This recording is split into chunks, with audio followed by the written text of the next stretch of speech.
ભુવાજીને બકરો બનાવીને એનો લોહી પી લઉં, પણ હું મારા બકરાને કાપવા નહીં દઉં. કારણ કે હું જે બકરા પર સવાર છું એ બકરાને તો ખાવાની નથી. બરોબર?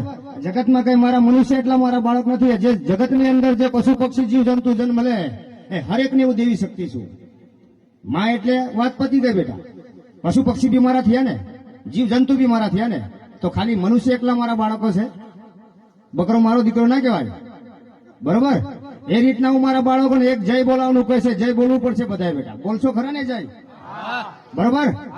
મારી તો આખી દુનિયા જય બોલાવે, મારી તો આખી દુનિયા જય બોલાવે, પણ તમારા મા બાપની જય કોણ બોલાવશે? કોઈને બોલાવે ને? તો હું જે બોલું તમારે બોલવાનું છે બેટા. अपने अपने माँ बाप की जय हो. આ કઈ સંભળાતું નથી યાર. હા, તમારા મા બાપની જય બોલવું પડે. તમારા મા બાપે સાચા કર્મ કર્યા હોય તો બેટા તમને મનુષ્ય અવતાર મળ્યો છે, બાકી કૂતરાનો અવતાર મળે. બરોબર? 84 લાખ યોનીમાં ફરો તો કૂતરાનો અવતાર મળે. તમારા મા બાપે સત્કર્મ કર્યા હોય